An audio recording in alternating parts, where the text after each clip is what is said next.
네, 반갑습니다.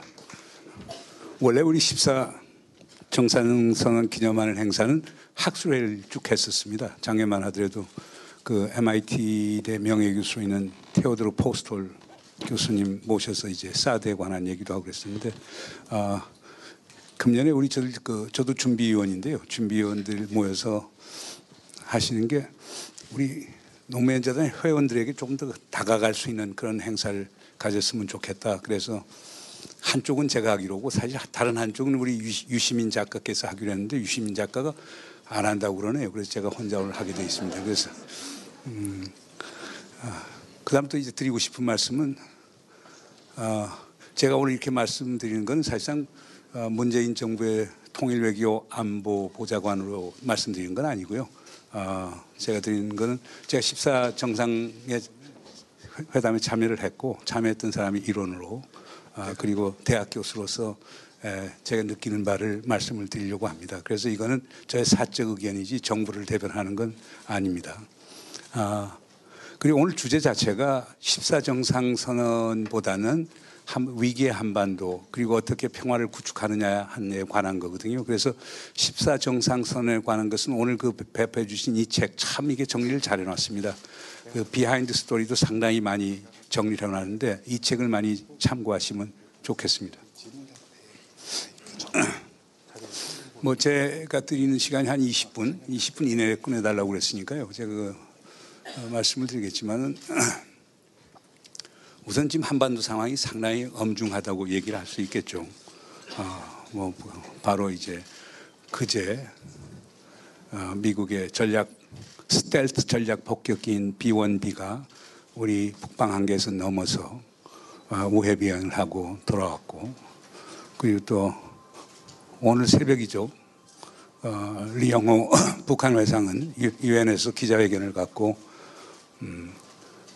트럼프 대통령이 북한의 지도자들, 그러니까 they won't be lasting longer라고 하는 표현을 썼는데요. 그들은 오래가지 않을 것이다. 그건 사실 김정일 위원장과 리영호 외상 이런 사람들이 오래가지 않을 것이라고 하는 발언에 대해서 그것은 선전포고라고 간주한다. 그리고 북한의 영해 개선을 조금만이라도 그 재선에 채 미치기 전에도 미국이 전략 폭격기가 오면은 자기들은 응사할 용의가 있다 이런 얘기를 했습니다. 그냥 한반도 긴장이 과거 어느 때보다 제가 볼 때는 6.25 끝나고 우리가 68년에 1.2.1 사태가 있었고 그다음 푸에블로 납치 사건이 있었고 그다음 연이어서 미국 정찰기 EC-131이 청진 동해 쪽에서 이제 정찰을 하다가 격추돼서 31명 승무원 전원이 이제 사망한 사례가 있었고, 그다음 아마 가장 피크를 잃었던 것은 76년에 미루나무 사건이 아닌가 생각이 됩니다. 그래서 우리는 이제 도끼 만행 사건이라고 얘기하는데 그때는 사실상 미국 정부에서 요코스카에 있는 7함대 항공모함 전력을 울릉도 전방까지 전진 배치했다가 마지막에 결국 대화를 통해서 하는 걸로 했고 그 결과 사실상 주한미군이 계속 잔류하고 그 다음에 한미연합사라고 하는 게 생기면서 이제 상황이 안정화됐는데 이번은 아마 미루나무 사건보다도 더 엄중하다고 보는 게요. 상당히 그 미국의 군사적 배치 패턴이라는 게 그때는 북한의 우발적 충돌에 대해서 대응을 하는 거지만 이번에는 아주 시스테매틱하게 체계적으로 지금 뭐 어제 맥마스터 미국 국가안보보좌관도 얘기했지만 자기들 여러 개의 시나리오가 있다라고 얘기를 하는데 상당히 미국으로서는 준비된 군사행동을 생각하는 것 아닌가. 또 북한은 그거에 맞서서 또 강대강으로 나오면서 상당히 그 에스컬레이션 되는 패턴을 보이는데 여기에 이제 우려가 있는 거거든요.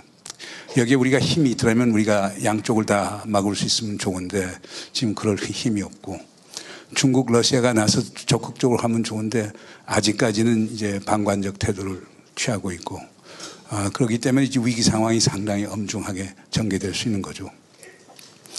그 과정에서 또 우리 참 어렵죠. 사드 배치 문제로 중국으로부터 엄청난 경제 제재 받고 있고 그래서 현대경제연구원 추계에 따르면 거의 82조 정도의 경제적 피해가 올 수 있다라고 얘기하고 있습니다. 안보가 뭡니까? 안보는 민생의 문제 아닙니까? 저는 민생 경제가 안보의 가장 중심이라고 봅니다. 그러니까 사드 문제 때문에 지금 우리 엄청난 경제적 피해를 당하고 있고, 그다음에 뭐 이번 B1B 나가는 문제를 갖고 코리아 패싱이라고 하는 문제가 있는데, 저는 가장 우려되는 부분 중에 하나가 그 헨리 키신저 같은 사람의 이제 발상입니다. 그러니까 중국이 북한에 압박을 줘서 북한 체제를 붕괴하게 하면은 미군은 주한미군을 철수할 수도 있다. 미국은 주한미군을 철수할 수도 있다. 이런 식으로 미국과 중국 사이에 그랜드 바게닝, 대흥정을 하는 게 어떠냐라고 하는 제안을 월스트리트 저널에 한번 제시한 적이 있었거든요. 물론 이제 헨리 키신저 박사는 나폴레옹 전쟁이 끝난 다음에 비엔나 콩그레스에서 비엔나 의회에서 유럽 질서를 만드는데 강대국의 역할을 갖고 박사 논문을 받은 분입니다. 그러니까 그런 시각을 보고 한반도의 운명을 강대국이 재단하는 이런 제안을 한 건데, 북한도 모르고 한국도 모르고 중국도 반쪽밖에 모르는 유럽식 사고의 한반도 적용이 아닌가 생각이 되는데, 그러나 그런 제안이 미국이나 중국 같은 데 상당히 큰 반향을 일으키고 있다는 건 상당히 우려될 부분들이거든요. 게다가 우리나라는 아까 우리 대상 받은 팀에서도 얘기를 했지만 남남 갈등해서 완전히 소위 양극화되어 있는 상태고, 지금 우리 안보가 중차대한데도 불구하고 야당 대표님들께서는 참석하느냐 마느냐 이런 식으로 얘기하는 이 상황이 상당히 안타깝습니다. 그 위기 존재하는 거죠. 위기 어떻게 극복하느냐. 근데 위기에서 평화로 바로 가는 법은 없는데, 우리 노무현 재단 측에서는 제안해 주신 주제가 평화 구축이라는 얘기를 했거든요. 이건 우리가 상식적으로 또 우리가 평화 구축이 뭔가를 좀 알 필요가 있을 것 같습니다. 평화 연구하는 사람들은 뭐 대표적인 게 우리 잘 아는 요한 갈튼 교수나 그다음에 케네스 볼딩 같은 교수들은 평화를 두 종류로 나누더라고요. 소위 안정하고 지속 가능한 평화하고 불안정한 그리고 단절적인 평화, 이렇게 두 가지로 나누는데, 이 불안전하고 단절적인 평화를 다루는 노력을 피스키핑, 평화 유지라고 얘기를 하더라고요. 그래서 강력한 군사력을 갖고 군사적 억지를 하고 필요하다면은 동맹을 가져서 적으로부터 우리를 지켜낸다. 그러면서 평화를 유지한다. 그건 갈등의 구조가 그냥 남아있는 상태에서 현상적으로 평화를 만들어내가는 노력을 평화 유지라고 보통 얘기를 합니다. 그 다음 그보다 한 단계 높은 게 피스메이킹이라는 겁니다. 그건 임동원 이사장님께서 쓰신 책 이름이 피스메이커인데요. 피스메이킹은 불안정한 평화를 관리하는데 어떻게 관리하느냐. 신뢰를 구축하고, 그 영어로 confidence building measure라고 하죠. 신뢰를 구축하고 군비를 통제하고 군사를, 소위 무기체제를 포함해서 소위 군사 무기 장비를 축소해 나가는 군축을 하고, 더 나아가서 평화 조약을 체결하고, 또는 뭐 전쟁 중인 당사자에서는 휴전 협정을 만들고, 이런 일련의 행위들을 피스메이킹이라고 얘기합니다. 그러나 그것도 대상은 분명히 unstable peace, 불안정한 평화를 다루는 겁니다. 그리고 세 번째 있는 게 볼딩 교수나 갈튼 교수가 얘기하는 안정되고 지속 가능한 평화입니다.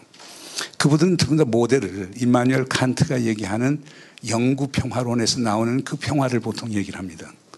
그러니까 갈등이라고 하는 것 또는 분쟁이라고 하는 것은 목적에 대한 관련 당사국들 간의 불일치성에서 나오는 거거든요. 목적이 같아지면 싸울 일이 없는 거거든요. 그럴 경우에는 분쟁의 구조적 원인이 없어지는 겁니다. 그럼 분쟁의 구조적 원인을 없애는 방법이 뭐냐? 임마누엘 칸트는 세 가지를 얘기했죠.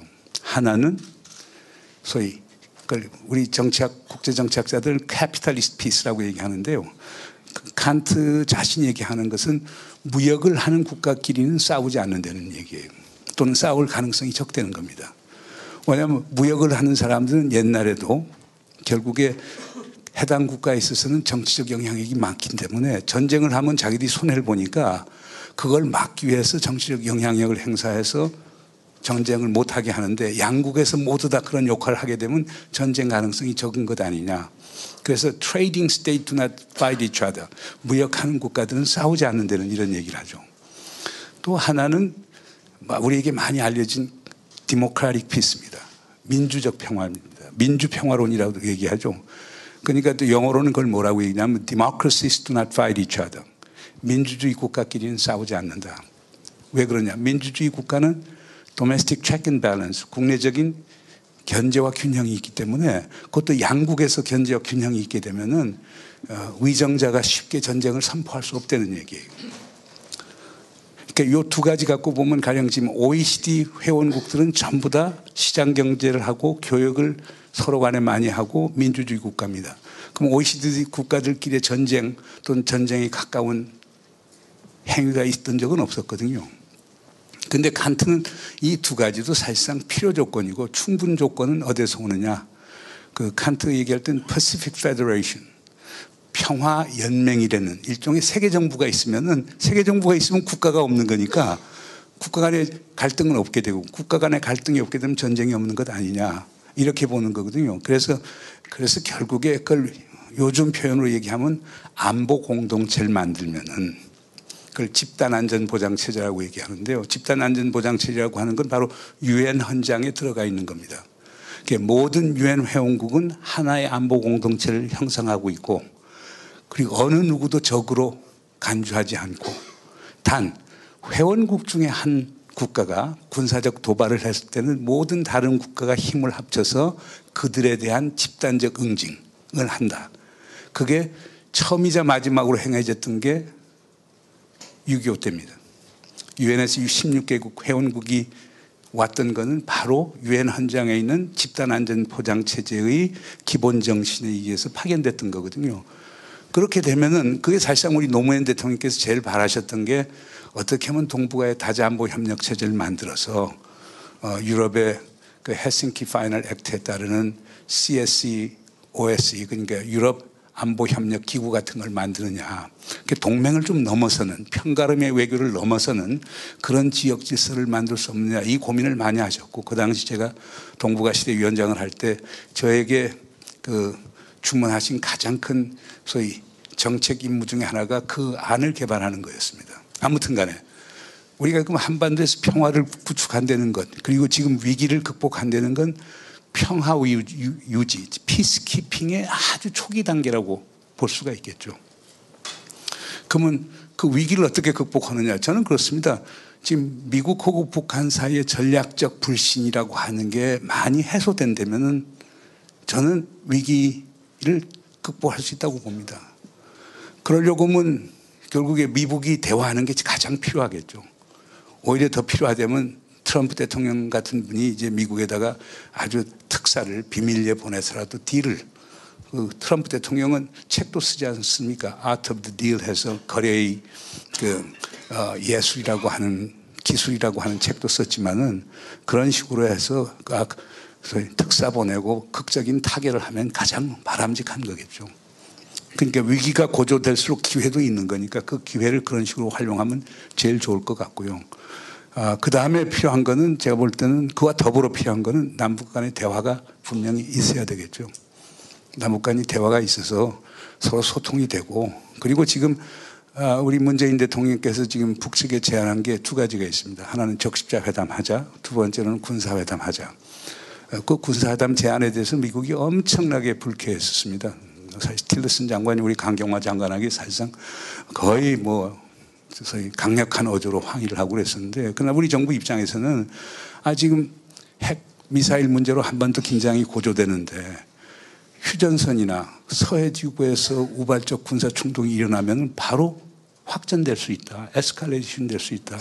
그걸 막기 위해서라도 남북이 대화해야 되는 거다. 그리고 지난 6월 28일 한미 정상회담에서 채택한 공동성명에서 분명히 그 평화적 목적과 관련해서 북측과 대화하는 것은 한국에 소위 일종의 주도권을 준다는 걸 명시했기 때문에 그런 의미에서 우리 문재인 대통령께서 북측에 제의했던 건데 불행히도 북측에서 답하고 있지 않습니다만은 하여간 두 번째 중요한 거는 결국 남북 간에 대화가 열려야 미북 간의 대화가 통하지 않을 때 우리를 통해서 얘기할 수도 있고, 또 평양 측에서 워싱턴 전달하는 거 어려우면 우리를 통해서도 할 수 있는 거거든요.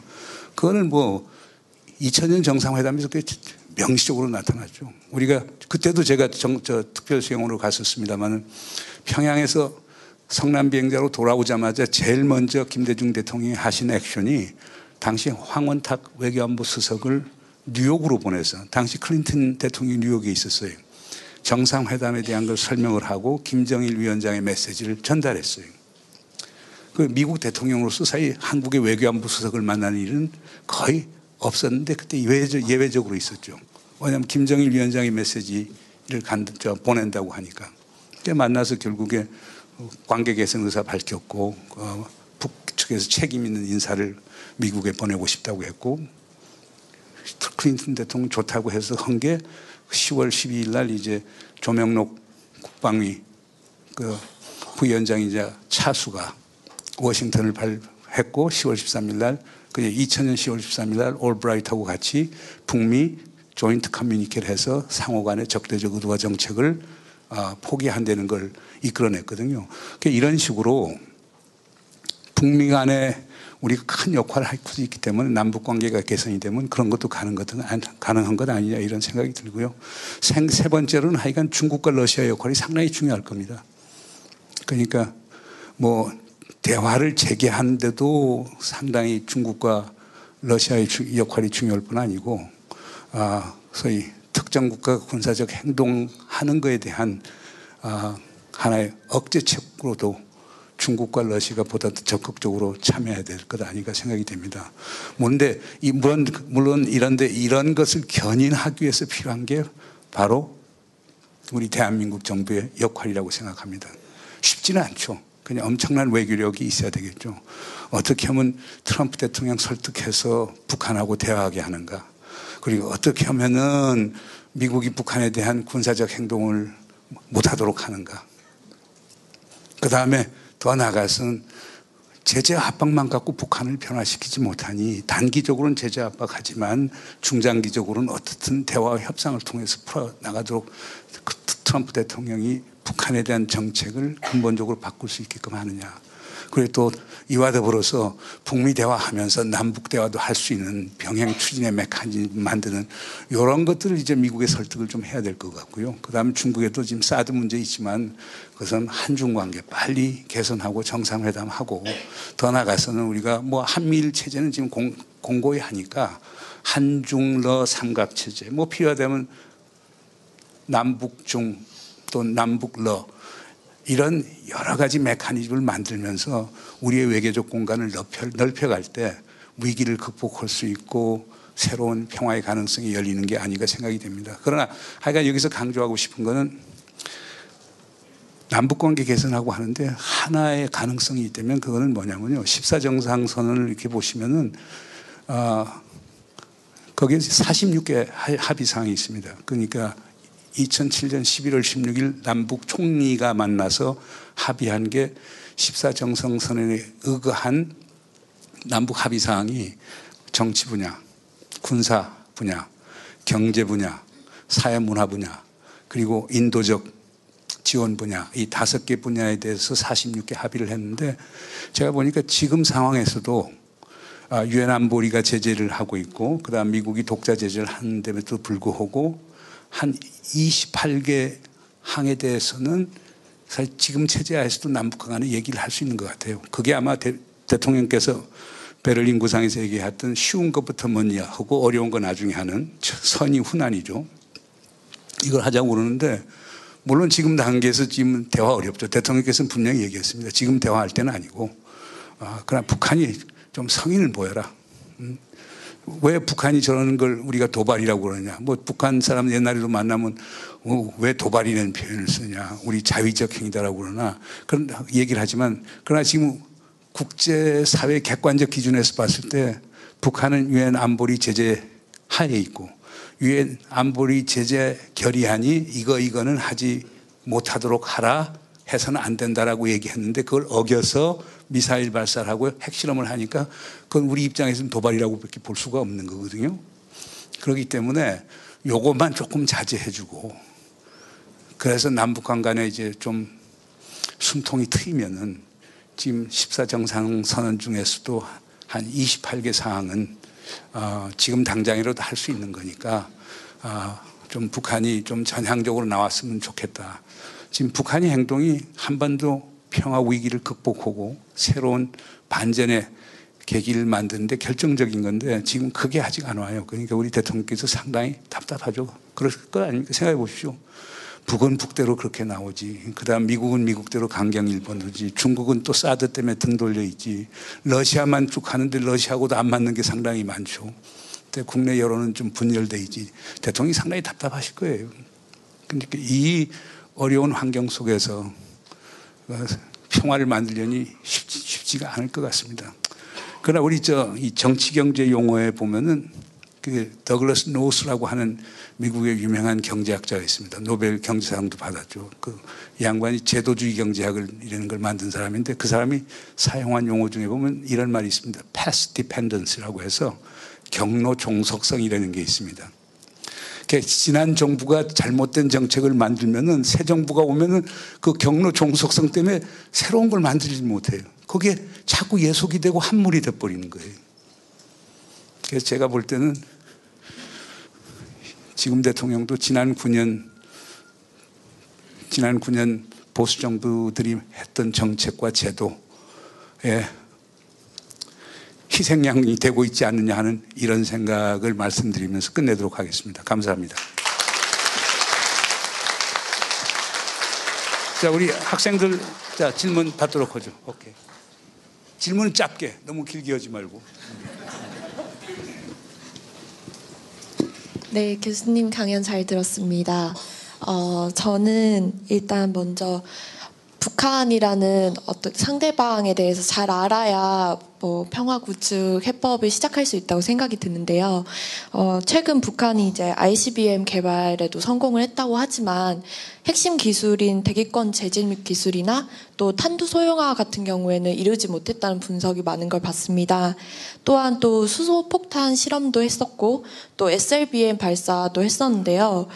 북한은 이를 두고 국가 핵무력 완성의 종착역으로 가고 있다라고 얘기하는데 실제로 우리가 판단할 수 있는 북한의 핵이나 미사일 능력이 어느 정도 되는지 궁금하고 또 이에 따른 북한의 목표가 무엇인지 설명해 주시면. 그럼 세 번째는 탄두를 개발했는데 그걸 실험을 해서 증명을 했느냐 안 했느냐가 중요한 건데 이미 1차부터 6차까지 1차는 전반적으로 성공적이지 못했다고 보지만 2차부터는 계속 성공적이고 파괴력이 계속 기하급수적으로 증가하는 게 또 객관적 사실입니다. 이제 네 번째는 어떤 얘기가 있냐면 우리 이민주 양이 얘기한 것처럼 만든 게 너무 커서 대륙간 탄도미사일 같은 건데 탑재하기가 어려울 거 아니냐. 그러려면 500km 이하가 돼야 되는데 보통 가지고 1톤, 1.5톤 이렇게 큰 것들 아니냐. 그러니까 소형화가 가능합니다. 그럼 소형화가 되면 경량화가 되는 거고, 그 다음에 더 중요한 거는 다종화의 문제예요. 그러니까 원자탄이냐, 원자탄을 증폭시킨 증폭탄이냐, 더 나아가서 수소탄이냐. 지금 북한은 수소탄을 가졌다고 얘기하는 게 다종화고, 또 하나 아마 제일 중요한 건 그거예요. 그 북한이 다양한 미사일을 갖고 있는데 다양한 미사일에 규격화된 탄두를 넣으면 더 힘이 세지니까 지금 규격화 표준화가 됐느냐. 근데 이 네 번째 부분에 대해서는 논쟁이 많아요. 가령 제프리 해커 박사 같은 경우는 이번 수소탄 성공했는데 수소탄 아니라고 봐요. 원래 증폭탄에 가깝다고. 그 다음에 이제 미사일 전문가들 미국에 여러 사람이 있습니다만은 특히 티오도르 포스토 MIT 명예교수 지금 스탠포드에 와 있습니다. 그분 주장 같은 경우는 결국에 대기권으로 재진입하는 기술. 그 다음에 속도를 커뮤니케이션하고 컨트롤, 소통하고 통제하는 기술. 그 다음에 기본적으로 북한이 원하는 표적에 맞았느냐 안 맞았느냐는 것. 거기에 생기는 충격. 이 부분을 봤을 때는 아직도 거기까지는 가지 않았다고 보는 거예요. 그러니까 우리가 그래서 ICBM 클래스라고 얘기하는 것도 이제 그런 의미에서 얘기를 했던 건데 미국은 그 ICBM을 이렇게 간주하려고 했고 거기에서 한미 간의 마찰도 있었긴 한데 가령 화성 12 고각 발사한 것 같은 경우는 기본적으로 홋카이도 그 서쪽에 떨어진 그거 같은 경우는 지상에서 한 4, 5km 정도 되는 부분에서 자연 소멸이 됐다고, 불꽃을 내면서 자연 소멸이 됐다고 봤으니까 해상에 탄착 지점이 떨어지는 건 아니라고 보거든요. 그러니까 미국 같은 데는 그런 거 하게 되면 함정을 보냅니다. 투어, 그러니까 탄착 지점. 그래서 그 텔레메틱 분석이라고 해서 그거에 대한 다양한 무슨 충격 분석부터 다양한 분석을 하는데 지금 우리 북한은 이제 그걸 못했고, 보통 그리고 ICN 같은 건 미국 같은 데 보면 15에서 17차 정도의 시험 발사를 하고 그 결과 안정성과 정확도를 측정을 한다고 하는데 지금 북한은 두세 번밖에 안 되는데 이 모든 거에도 불구하고 결국 우리는 북한을 핵무기 능력을 가진 국가로 볼 수가 없고 국가 안보에는 설마가 없어요. 국가에는 설마가 없기 때문에 가진 걸 전제로 해서 우리가 대응할 수밖에 없는 거예요. 바로 그런 이유 때문에 시간이 우리 편이 아닐 수도 있다는 거예요. 시간은 오히려 북한 편이고 북한이 보세요. 핵탄두를 100개 가지면 지금하고 협상 태도가 또 달라지게 돼요. 그러니까 시간을 끌수록 우리나 미국에게 유리한 거 아니니까 빨리 북한하고 대화 협상을 해서 북한이 더 이상 못하게 만들어야 된다. 너무 긴 답변이 됩니다. 또 다음 학생. 제가 위트를 좀 벗고 오겠습니다.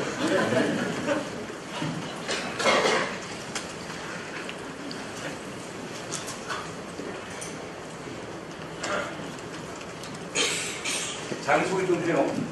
이름이 뭐고, 소속이 어디고, 관등 성명을 해. 안녕하세요. 저는 경찰 공무원 준비하고 있는 유한항입니다. 꼭 돼요, 경찰 공무원. 김정은 위원장이 핵과 미사일 개발에 매진하는 것은 자신들의 체제 보장을 위해서인가요? 김정은 위원장의 궁극적인 목적이 무엇인지 궁금합니다. 근데 우리가 미국이나 한국 같은데 뭐 북한이 체제 보장이라는데 북한 노동신문이나 무슨 조선중앙통신 같은 경우는 그 사람들은 체제 보장 얘기 안 해요. 체제 확보보다 나온 건데. 근데 그 사람들이 쓰는 거는 핵무기 가는 이유를 세 가지로 묘하거든요. 첫째가 수령옹위. 유일지로 책임입니다. 수령옹위가 너무 뭐예요. 두 번째가 제도옹위. 그럼 주체 사회주의 제재옹위. 세 번째가 인민옹위. 그러니까 수령과 제도와 인민. 이걸 보호하게 되는 게 1차적인 목적이고, 그 다음 이런 건 있을 거예요. 북한이 핵 능력이 아주 압도적으로 많아지면은, 북한 조선노동당, 북한은 당국가 체제예요. 당이 국가를 좌존제예요. 그럼 조선노동당이 가장 높은, 수령 다음에 가장 높은 기구인데, 거기 노동당 규약 서문에 보면은 통일전선 전략이라고, 우리 편으로 이제 남조선 조화 통일 전략이라고 하는데, 그 내용이 아직도 삭제되지 않았어요. 이제 그게 이제 재미있는 일화가 2000년에 김대중 대통령이 이제 김정일 위원장을 만났을 때 김정일 위원장이 제일 먼저 선곡을 치고 나온 게 남측의 국가보안법 철폐하시오. 그래야 남북관계 잘 됩니다. 그러니까 김대중 대통령이 뭐라고 그랬냐면, 아니 북한 조선노동당 규약 서문에 보면 남조선 적화 통일 전략이 나와 있는데, 그거인데 어떻게 우리가 국가보안법 철폐하냐. 당신들 그거 삭제하면 우리도 국가보안법 철폐를 고려하겠다. 그렇지만 김정일 위원장이 7차 당대에 열리면은 이거 삭제하는 걸 고려하겠다. 근데 10차 당대가 2015년 열렸으니까 벌써 한 15년 후에 열렸는데 그리고 그게 바뀌어지지 않았어요. 이제 이런 그 사례를 보면은 결국에 북측에서 이런 것도 있을 거예요. 지금 우리가 시간을 끌어서 북한인도 시간을 많이 벌고 그래서 핵무기 장력이나 미사일 능력이 강화되면은 과거에 생각했던 남조선 적화 통일 전략이라고 하는 통일전선 전략이 하는 틈을 배제할 수는 없어요. 그러니까 그런 게 이제 추가적인 게 있을 수 있고, 더 나아가서는 결국에 그냥 기본적인 거는 그거예요. 소위 수령과 제도와 인민을 보호하게 되는 것은 무엇을 통해서 보호하느냐. 핵무기를 가져서 미국에 대한 핵 억지력을 구축함으로써 보호하게 되는 거거든요. 그 다음 거기에 더 나아가서 하는 거는 결국에 김정은의 국내정치적 정통성도 올리고, 그리고 국제적 위신 또는 존엄도 올리고, 이런 복합적인 이유에서 그걸 갖고 있는 거기 때문에 쉽게 포기할 수는 없을 거예요. 그러나 체제 안보라고 하는 건 상당히 무의식 해석이지 북한 자체에서는 그런 표현을 안 쓰는 거예요. 또 다른 질문. 마이크가 하나 정도 없구나. 하나 더 와야 돼요. 안녕하십니까. 저는 지금 휴학 중인 허원산이라고 합니다. 네. 아까 이제 저분께서 김정은 위원장? 네, 이제 얘기를 했는데요. 저는 미국 트럼프 대통령에 대해서 얘기를 드리고 싶습니다. 미국 트럼프 대통령이 이제 언론이나 아니면 여러 가지 어떤 매체를 통해서 이야기를 한 거를 보면은 이제 뭐 김정일 위원장을 만나는 거는 뭐 영광이다 이런 얘기도 하고요. 아니면 한편으로는 또 이제 작사를 내겠다 이런 얘기도 하고요. 되게 오락가락 많이 하는데요. 그리고 근데 아까 말씀하신 것처럼 이제 협상의 기술 이런 책도 썼을 만큼 이제 협상에 대해서 잘 알고 있고 또 이제 자기가 다 가지고 있는 어떤 재산을 수백 배, 수천 배를 늘릴 정도의 어떤 그런 협상의 대가라고 생각되는 트럼프 대통령이 왜 그런 어떤 이야기를 하고 어떤 의도로 이제 계속 오락가락하고 있는지 여쭤보고 싶습니다. 나도 그걸 몰라요. 제가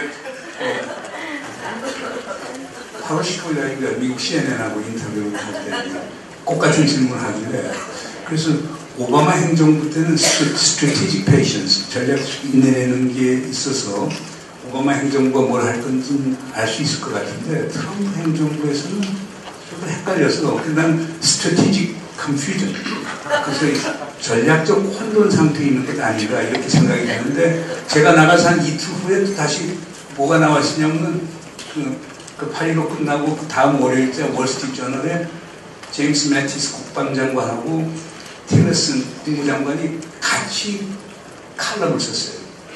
대화가 먼저다. 그래서 그 다음에 제가 미국의 CBS인가 와서 인터뷰를 하길래 지금 스트레치직 코히런스가 있는 것 같다. 전략적 일관성이 있는 것 같다 얘기를 했는데 요즘 보면 또 아닌 것 같아요. 그러나 하나 분명한 거는요. 미국 외교 정책을 볼 때 관료 정치가 상당히 중요하니까 틸러슨 중심으로 하는 국무부에서는 우선 대화하자는 중이고 그 다음에 맥메스도 안보보좌관 무슨 대화 쪽에 보는데 그러나 맥메스도 안보보좌관은 대통령 심기를 많이 반영해야 되니까 그렇고 트럼프 대통령 상당히 미국이 북한에 대해서 실망했고 화가 좀 많이 난 것 같고 제임스 매티스 국방장관 같은 사람은 아주 철저한 군인이고 전략가고 그러기 때문에 상황을 안정적 관리하기 위해서 바탕에는 군사적 행동 강수를 했지만 지금은 그때가 아니고 결국 외교적 협상과 대화를 해야 된다는 거니까 그러니까 트럼프 대통령은 조금 이제 예측 불허하는 것도 있지만은 그걸 둘러싸고 있는 핵심 관료들 존 켈리 비서실장 그 양반도 이 해병사령관 출신이에요.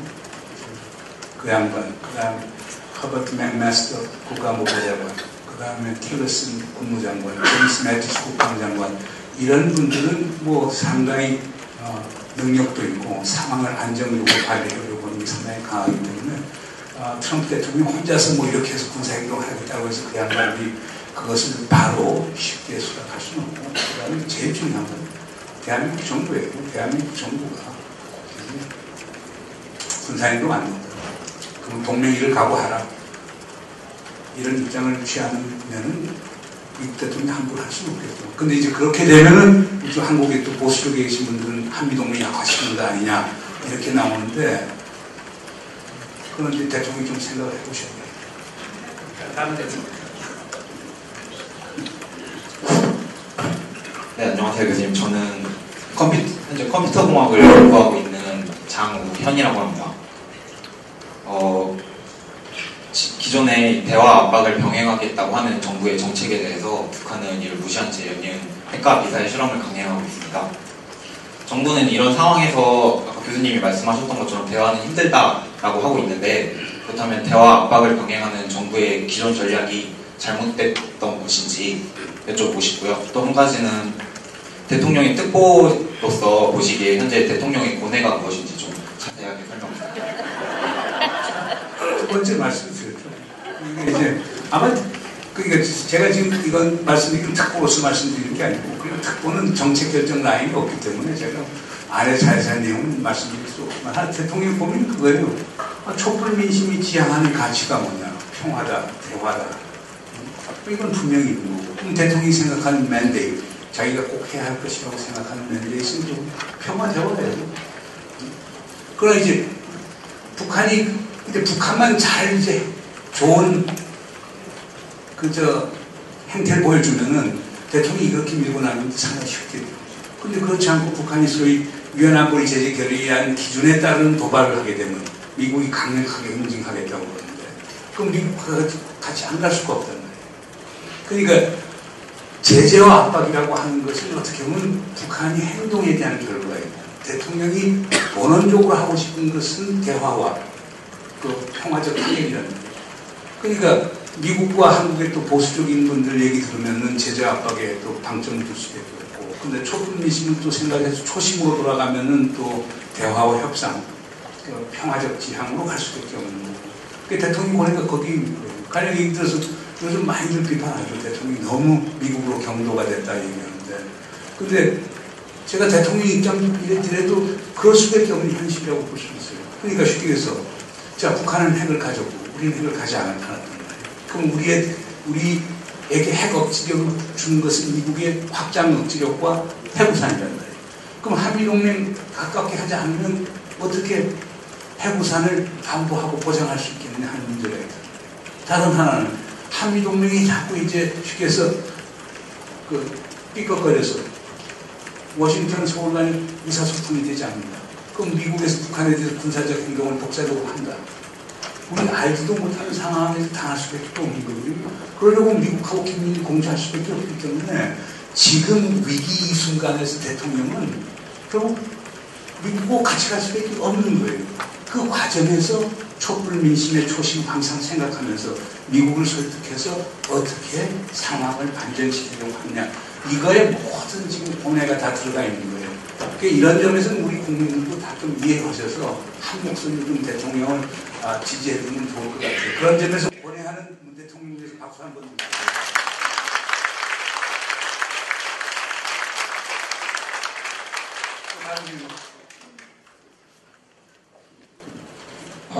네, 저는 노무현재단 장학생 허우진입니다. 지난 19일에 상암동에서 한 시민이 사드 배치 처리를 외치면서 분신 자살한 그런 안타까운 일이 있었습니다.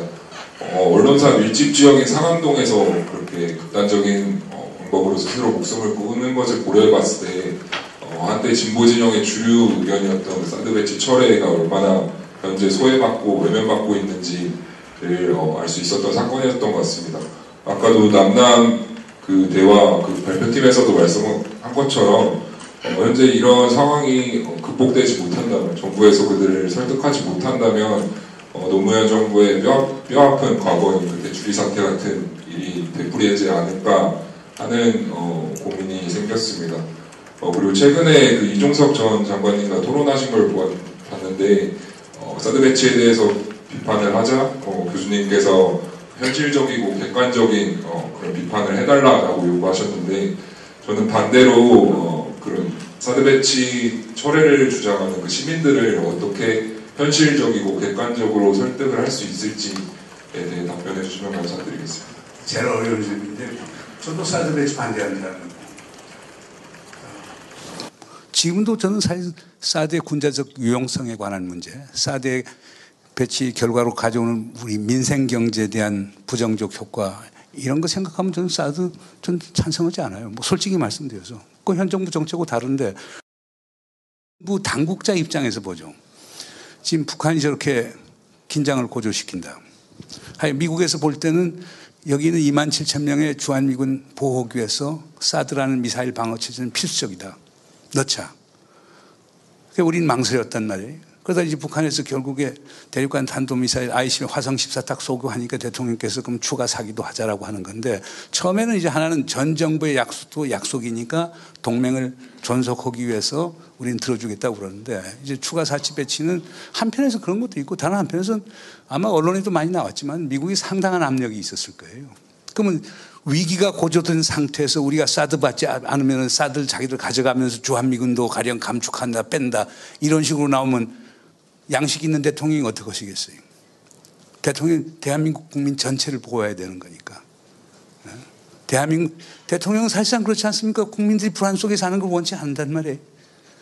그러니까 이건 상식적인 시각에서 보더라도 대통령이 그런 선택을 할 수밖에 없는데 문제는 이걸 어떻게 반전을 시키느냐 하는 건데 그건 많은 좀 생각과 노력이 좀 있어야 되겠죠. 그리고 그 분신하신 분에 대해서는 저도 아주 정말 안타까운 일이죠. 정말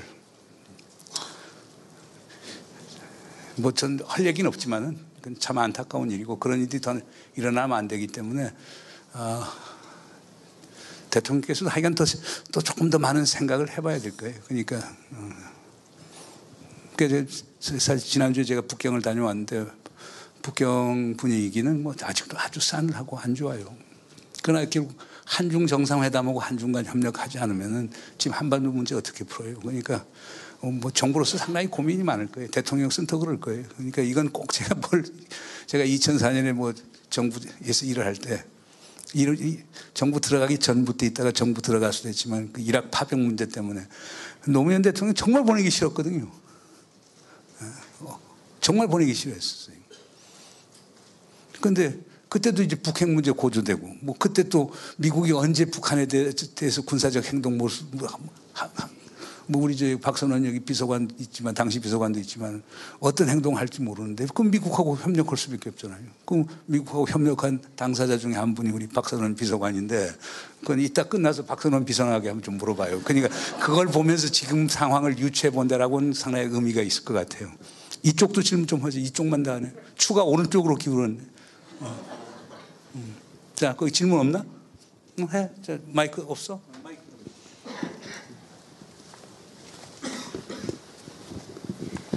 안녕하세요. 저는 지금 대학교에서 정치학을 공부하고 있는 신명민입니다. 북한이 이제 계속된 핵실험을 하니까 이제 우리도 뭐 미국의 전술핵 배치를 해야 한다는 주장이 일부에서 터져 나오고 있는데요. 그러니까 핵에는 핵으로 대응해야 한다라는 논리인 것 같습니다. 하지만 정부는 한반도 비핵화 원칙에 어긋나는 전술핵 배치를 반대하고 있습니다. 이제 교수님 강연을 들으니까 교수님도 이와 비슷한 견해이신 것 같은데요. 그렇다면 핵을 가졌다고 보여지는 북한을 우리는 어떻게 상대해야 되는지 좀 여쭤보고 싶습니다. 아주 좋은 질문이신데요. 저는 핵에 대한 입장은 그렇습니다. 우리가 핵은 intergenerational perspective. 우리 다음 세대의 시각에서 봐야 된다고 봅니다. 저도 이제 뭐 60대 후반에 들어간 사람인데 저가 이 세상을 떠난 다음에 남게 될 대한민국이 뭐냐? 핵무장한 대한민국 원치 않습니다. 미국이 전술핵 배치된 그런 대한민국 원하지 않습니다. 여러분들은 보다 더 좋은 환경에 살아야 되겠죠. 그렇잖아요?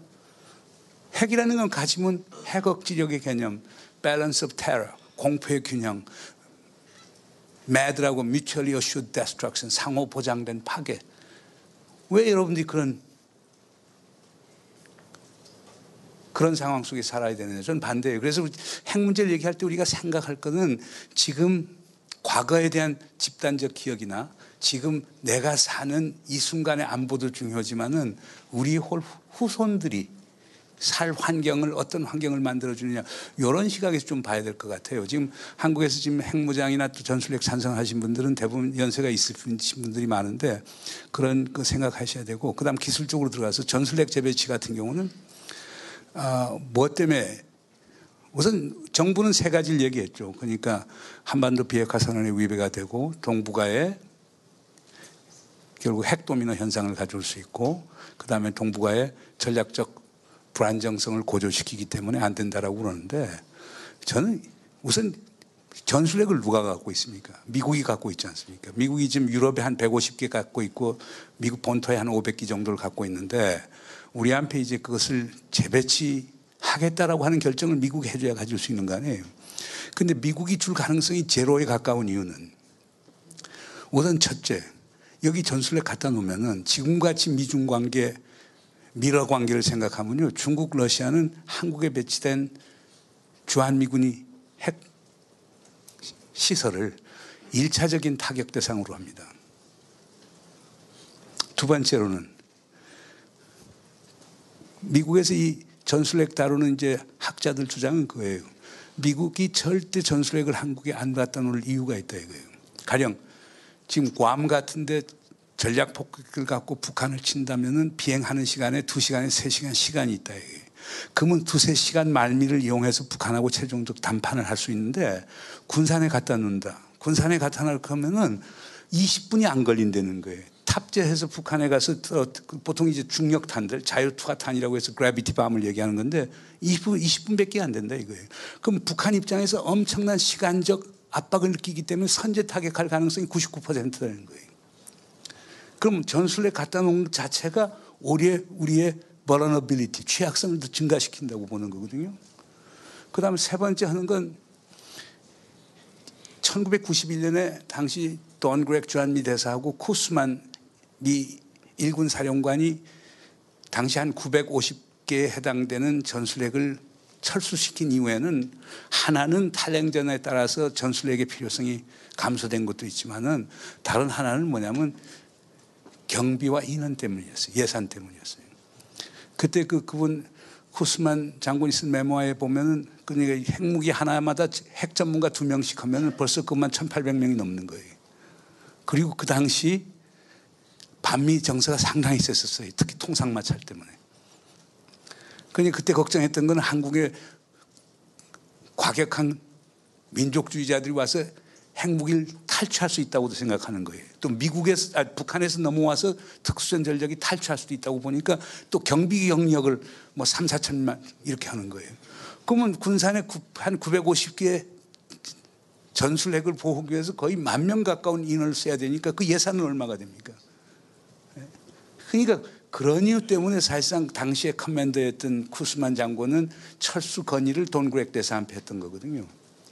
그 다음에 이제 이걸 하는 데는 뭐 하여간 뭐 여러 가지 있는데 이런 이유들 때문에 특히 이제 소위 전략 전술적 판단에 의해서 미국이 전술핵을 여기 갖다 놓을 가능성이 상당히 적다는 거예요. 그럼 새로 들어오면 그거 다 벙커 파서 다 밑에다 집어넣어야 되고 이게 보통 쉬운 일이 아니에요. 그 다음에 이제 우리 핵무기는 왜 못하느냐라고 하는 건 왜 우리가 지금 북한을 불량 국가라고 얘기해서 제재를 가하고 북한을 고립 봉쇄를 하고 못 살게 굽니까? 국제법과 국제적 규범을 위반했기 때문에 그러는 거거든요. 그럼 한국도 핵무기 갖는다면 지금 미국 중심으로 만들어 놓은 핵무기 관련 국제 체제 하에서는 우리도 북한과 같은 똑같은 불량 국가가 돼요. 그럼 북한이 당하는 걸 똑같이 당해야 돼요. 그걸 지금 저는 이해가 안 되는 게 여기서 보면 무슨 뭐 정경련 소속되신 분들, 무역협회 소속되신 분들, 상공회의 소속된 엄청나게 무역을 해서 상당히 많은 돈을 버신 분들이 밖에 나갔을 때는 핵무장 찬성으로 나와요. 이해가 안 돼요. 유엔 안보리에서 바로 제재 결의에 나오면 수출부터 못할 텐데. 뭐 이건 있어요. 그러니까 지금 우리가 하면 원자력 공급 그룹이라고 하는 데 있어서 연료를 제공해 주는데 우리가 핵무기 갖기 시작하면은 모든 걸 중단을 시켜요. 그럼 원자력 산업은 현 정부에서는 원자력 산업 빨리 페이즈 아웃 시키겠다니까 그거엔 맞겠네. 뭐 그러니까 근데 이제 거긴 또 모순이 원자력 없으면서 원자탄 만든다. 연료는 어디서 가져와요? 재처리한 거에서 가져와야 되는데 아니면 농축을 아니면 통해서 가져와야 되는데. 그 여러분 기억날 거예요. 그것도 여기 박선원 비서관이 있으니까 얘기를 하는데 2004년에 한국 원자력 연구소에서 0.2g의 농축 우라늄을 만들었어요. 허 장관님도 그때 아마 장관 행자부 장관 하실 거예요. 이걸 국제 원자력 기구에서 매년 소위 인스펙션 사찰을 나오는데 이게 몰래 실험실에서 0.2g을 생산한 걸 발견한 거예요. 난리가 보통 난리가 아니에요. 미국이 가장 큰 난리를 벌였고 그래서 미국이 심지어는 그 케이스를 유엔 안보리 가서 한국에 대한 제재 결의안까지 하자고 나왔어요.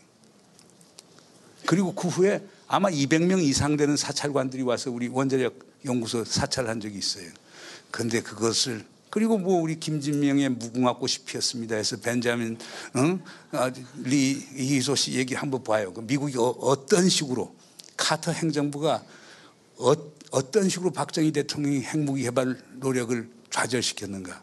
그게 말은 쉽지만 행동은 쉽지 않은 거예요. 그러니까 우리가 눈자리 보고 행동을 해야지 그냥 되는 건 아니거든요. 또 다른 질문? 네. 자, 이걸로 써. 이걸로 갖다 놓고 나 이쪽으로 떼. 이쪽으로 들고 있으니까 무거우니까 이때는 그렇습니다. 네, 교수님 안녕하십니까. 저는 부산에서 사회과 교사를 꿈꾸고 있는 부산대학교 김무진 학생입니다. 저는 다름이 아니라 최근 이제 국제 관계에 관련돼서 사드와 한번 여쭤보고 싶었는데, 저는 최근에 이제 미중 사이에 있는 대한민국을 보면서 큰 두 마리의 고래가 싸우고 있는데 진짜 조그만 새우 같은 대한민국이 끼어 있다라고 저는 생각을 했었습니다. 그래서 일단 제가 특히 봤을 때 사드에서 이제 미국과 중국 두 강국의 입장이 서로 다르다라고 생각이 들었는데, 미국의 경우에는 북한의 핵이라든지 이런 압박을 하기 위한 용도로, 중국 같은 경우에 자신들을 견제하는 용도로 사용된다라고 생각을 하고 있는 것 같습니다. 근데 이제 이 두 고래가 만나서 서로의 오해를 풀어야 될 텐데, 서로 이제 실제로 만나서는 실제로 뭐 이번 4월에 미중 두 정상이 만났다라고 하는데 거기에서는 한마디도 얘기가 안 나온 걸로 알고 있습니다. 그런데 왜 하필이면은 중국은 그리고 미국은 왜 이런 조그맣고 새우 같은 대한민국에게만 이렇게 압박을 가하는 것이고, 또 이제 각자 미국과 중국의 각자의 입장이 무엇인지 한번 교수님께 여쭤보고 싶습니다. 근데 난 우리 김군이 얘기해서 대한민국을 새우로 비유한 건 동의하지 못하고, 심지어 우리 스탠포드의 신구역 교수는 우리는 그러면 새우가 아니라 우리는 밍크 고래가 돼야 된다는데 그것도 동의하지 않아요. 대한민국은 대한민국이지 왜 동물하고 비교를 해요. 그러니까 그리고 대한민국은 그렇게 적은 국가 아니에요. 통일된 한반도는 더 강한 국가가 될 거고, 지금 우리 절대 우리 스스로를 비하할 필요는 없어요. 그러니까 지금 미중 간에도 우리가 마음 먹고 그냥 핵무기 개발한다부터 시작해서 우리가 마음 먹고 우리 길 가겠다라고 하면 미중이 마음대로 못해요. 인구 5천만에다가 경제력이 세계 11위 되는 국가인데 그렇게 쉽진 않아요. 근데 지금 그러니까 하나만, 남북 관계만 좋아지면 이게 하나도 생길 문제가 아니에요. 남북 관계 좋아지면 왜 사드가 필요해요? 그리고 주한미군도 어떻게 보면 동맹도 유지가 되지만 과거와 같은 동맹은 아닐 거 아닙니까? 그렇잖아요. 그렇다고 한미 관계는 좋아지겠죠. 한미 동맹의 비중은 줄지만 한미 관계는 계속 좋아질 거고 FTA도 계속 할 거고, 그 다음에 그럼 한미 관계 그런 관계로 전환이 되면 한중 관계는 저절로 좋아질 거고, 그러면 우리가 북중 관계 좋아지는 걸 우리가 그거에 회방을 놓을 거 아니니까 북중 관계도 좋아지고, 또 그런 상황에서는 또 북한하고 미국도 사이가 좋아질 거예요. 그러니까 남북 관계가 좋아져서 남북한의 긴장이 없고 교류 협력이 되고 신뢰 구축이 되고 사실상의 통일이 온다고 그러면은 지금 있는 모든 변수들은 허상과 같은 변수들이에요. 왜 사드 문제가 나오고, 왜 주한미군 문제 나고, 왜 동맹이 우리의 생명과 같은 그런 자산이어야 되고 아니거든요. 그래서 우리가 발상의 전환을 좀 생각해 보면 남북 관계를 제일 위에다 놓게 되면은, 그리고 그 관계를 개선하면은 강대국 정치에 우리가 말려들 이유가 없어요. 그러면 그렇게 되면 우리는 진짜 꽃놀이패가 돼요. 우리 윤병세 전 장관 같은 분은 그 상황을 모르고 한미 관계가 좋으면은 꽃놀이패 된다고 하는데 그건 아주 잘못 짚은 거죠. 남북 관계가 좋으면은 우리는 꽃놀이패, 전략적 꽃놀이패를 우리 가질 수 있는 건데, 남북 관계 저렇게 망쳐놓으면서 우리는 완전히 전략적 시궁창에 들어가는 현실이 되는 거거든요. 근데 왜 그럼 중국은 그렇게 반대를 하느냐. 제가 이번 중국 가서도 상당히 많은 분 만나서 얘기했는데, 우선 첫째는 사드 배치가 중국의 전략적 이익을 위협한다는 거예요. 동북 삼성에 미국을 겨냥한 ICBM들이 많이 있는데 사드를 배치하게 되면은, 그러니까 중국은 사실상 핵무기에 대해서 선제 사용론을 거부하고 있어요. 지금 미국만 사실상 No First Use, 선제 불사용 원칙에 지금 동의 안 하고 있고, 중국은 64년 10월 수소폭탄 성공한 이후에 우리는 먼저 사용하지 않겠다는 원칙을 천명하고 있거든요. 그러니까 중국의 기본적인 전략 개념은 핵전쟁이 일어나는데 미국이 먼저 칠 텐데 자기들이 보복 반격 능력은 갖고 있어야 억지력이 구축이 된다는 건데, 사드를 여기 배치하면 먼저 탐지하면서 자기들의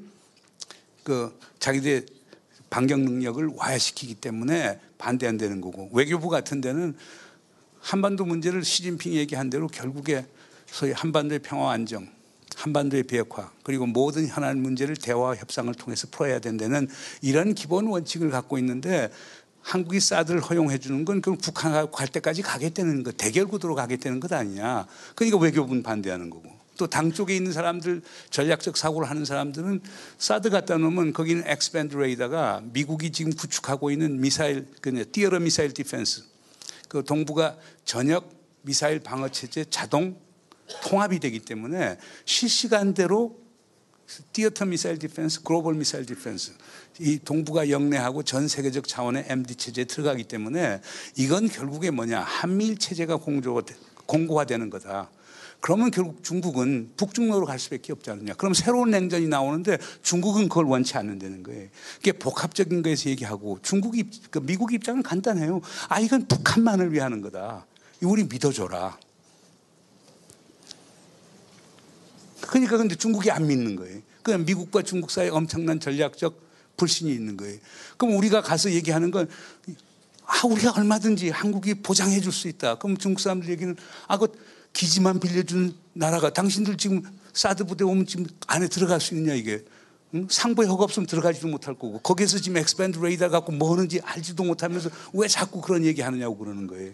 그게 아주 복잡해지는 거니까, 그래서 제가 볼 때는 우리가 좀 나서서 미중 한 삼국 사이에 그와 관련된 전략적 투명성을 제고할 수 있는 그런 토론의 장이 있으면 상당히 바람직한 거겠죠. 아마 제가 알기로는 정부에서도 그런 노력을 하는데, 지금은 미국도 중국도 그렇게 그에 대해서 시큰둥하는 것 같으니까 좀 어려움이 있다고 얘기를 드리겠습니다. 또 다른 질문? 자. 감사합니다. 네, 교수님 안녕하십니까. 노무현재단 장학생 김기원이라고 합니다. 반갑습니다. 장학생은 앞줄에 앉는 거고, 그쪽은 뒷자리에 앉는 건가요? 다들 장학생입니다. 다들 장학생이지. 예. 최근에 옛날부터 그래왔지만 국민들은 이런 긴장이 고조되어도 동요하지 않고 최대한 평온한 일상을 유지하고 있습니다. 하지만 그렇다고 우리 국민들이 안보 불감증에 걸린 것은 아닙니다. 국민들은 실제로 전쟁이 일어나지 않기를 원하고 있습니다. 그래서 겉으로는 평온을 유지하지만 속으로는 정말로 전쟁이 일어나는 건 아닐까 하고 불안해하는 사람이 많습니다. 특히나 최근에 미국과 북한 간의 긴장관계가 고조됨에 따라 전쟁도 불사하겠다는 분위기가 감돌고 있는데, 이에 따라 북한 선제 타격 또는 서울에 피해가 가지 않는 북한 공격 등 군사적 옵션이 이야기되고 있는데, 교수님께서는 이러한 군사적 옵션이 실제로 가능하다고 생각하십니까? 그것도 좋은 질문인데요. 뭐든 다 가능은 하죠. 그리고 시나리오는 100개도 다 만들 수는 있겠죠. 그러나 하여간 북한에 대한 군사적 행동이라고 하는 것은 그 결과는 재앙적이라고 하는 건 피할 수 없을 거예요. 이건. 저는 외교 정책이라는 게요, 상식과 순리를 갖고 하는 거라고 봐요. 우리가 북한하고 왜 대화를 해야 되느냐, 왜 제재 압박이 안 통하느냐, 이건 상식과 순리에 관한 문제지 무슨 고도의 전략적 계산의 문제가 아니거든요. 상식대로 하면 다 풀려요. 오해 풀리고 전략적 불신 안 생기고. 근데 문제는 전문가라고 하는 사람들이 가장 비상식적인 정책을 펴요. 그래서 그들이 뭐 봉급 받아먹고 하는지 모르겠지만은, 상식과 순리 없는 여러분이 다 외교 안보 전문가가 될 수 있다라고 하는 불안 때문에서 그런 건지, 하여간 저는 보면 하여간 미국이나 서울 뭐 이런 쪽에서들 보면 뭐 동경도 그렇고 뭐 북경도 그렇고, 하여간 전문가라고 하는 사람들은 일이 안 되는 쪽으로 자꾸 나가는 것 같아요. 일이 되는 쪽으로 나가는 게 아니고. 그게 관료 체제가 갖고 있는 DNA 구조 자체가 그래서 그런지 저는 이해는 안 돼요. 그러나 왜 우리 김군 질문에 대해서는 그렇게 생각해요. 우리가 미국이 북한에 대해서 군사적 행동을 하면은 목적이 있어야 될 거 아니에요. 뭐 목적은 기본적으로 버릇을 가리킨다라고 하는 게 상당히 강할 거예요. 감히 약소국이 강대국에게 덤벼, 패권국에게 덤벼 이런 것도 분명히 있을 거지만 그러나 중요한 것은 정치적으로는 북한 지도부를 괴멸시키고 그다음에 북한이 갖고 있는 핵시설과 물질, 핵무기를 완전히 초토화시키는 거고 그게 정치적 목적일 거예요. 그다음 군사적 목적이라고 하는 것은 북한이 지금 갖고 있는 21개 미사일 기지를 초토화시키고 군 지휘부를 초토화시키고 이런 것들이 군사적 목표일 텐데 그리고 북한이 갖고 있는 군사 무기 그다음 각종 뭐 소위 그 무기 체제 이런 것들이 전부 다 지하에 익혀놨을 텐데 그것을 소위 제거하는 것이 군사적 목표일 텐데 이거는 제 개인적인 생각이 아니고 윌리엄 페리 장관이 저한테 한 얘기예요. 94년 5월에 자기가 당시의 영변 핵시설에 대해서 소위 서지컬 스트라이크, 소위 외과적 타격을 하려고 했을 때는 그게 가능했었대요. 그때는 북한이 핵무기를 만들지도 않았고 갖고 있는 게 오메가 와트짜리 흑연감속로 원자로만 있었기 때문에 그것만 타격을 하면은 거기에서 나오는 사용 후 연료봉 갖고 재처리해서 방사화학 재처리해갖고 플루토늄을 가는 것을 못하게 되니까 그렇게 되면 북한의 핵 문제는 없어진다고 본 거예요. 그렇게 되면 NPT 체제도 유지가 된다고 본 거예요.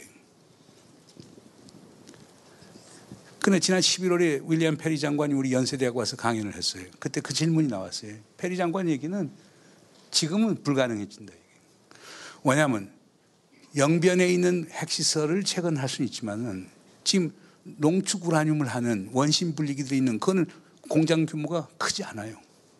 그게 어디에 있는지도 모르고 거기서 지금 만들어 놓은 플루토늄하고 우라늄 고농축 우라늄을 어디다 숨겨 놓은지도 알 수도 없고 그다음 북한은 요새가 전국토의 요새와에 따라서 상당히 깊게 파 있고 대부분 산 밑에다 파놓으니까 지금 미국이 하려고 하는 게 이제 벙커 버스터라고 해서 전술핵을 갖고 지하 요새를 이제 뚫고 들어가는 게 6m까지 들어간다고 보통 얘기를 해요. 그 전술핵을 갖고. 근데 북한은 산이 많으니까 그 밑에면 6m 갖고 되지도 않아요. 그러니까 그다음 북한 지휘부 지금 북한은 61년 전국토의 요새하면서 터널들을 얼마나 팠어요. 어디에 있는지 잘 몰라요. 김정은이 동선 찾기 쉽지 않습니다. 그 다음에 뭐 특전 병력을 북에다 넣는다. 원래 이라크나 아프가니스탄 이런 데서 보면요. 현지에 협력해주는 사람들. 그래서 전술 정보를 제공해주는 현지인이 엄청나게 많았어요. 북한에 그런 사람 찾을 수 있나요? 정보 없이 가서 어떻게 전투를 합니까? 우리가 이미지리 인텔리전스라고 해서 영상 첩보 갖고 하는 데는 기본적인 한계가 있어요. 암호 정보, 시그널 인텔리전스 갖고 하는데도 한계가 있어요. 기본적으로 휴먼 인텔리전스, 인간 정보가 있어야 돼요. 현지에 있으면서 얘기를 해줘야 되는데 지금 북한에 그런 사람 없어요. 그래서 군사행동이 말은 쉽지만 실행에 옮기는 것은 상당히 어렵고 그 다음에 저는 제임스 매티스 장관의 말에 동의하지 않아요. 그러니까 한국에 영향을 주지 않은 군사행동을 하겠다. 우선 그런 행동을 하면 영향이 없는 행동을 하면 무슨 효과가 하나도 없을 거예요. 안 하면 못할 것이고 그 다음에 효과가 있는 군사행동은 우리에게는 엄청난 재앙적 피해가 올 수밖에 없어요. 또 다른 질문. 이거 언제까지 해야 되는 거예요? 고차장 언제까지 해야 돼? 지금 5시 반 다 돼가는데 30분까지. 이제 하나만 더 하면 되겠다. 누구 한 사람 더. 오케이. 김민지. 네. 안녕하세요, 교수님. 저는 행정을 공부하고 있는 김민지입니다. 저는 대북 제재와 관련해서 질문 드리고 싶은데요. 북한은 도발하고 유엔은 대북 제재 결의안을 내고 북한은 그러면 또 추가 도발을 하는 패턴이 지금 몇 년째 반복되고 있습니다. 그렇다면 과연 대북 제재는 북한에 대한 압박책으로 어떤 효과가 있는지 의문이 생깁니다. 그렇다고 해서 제재를 안 할 수도 없는 것이고요.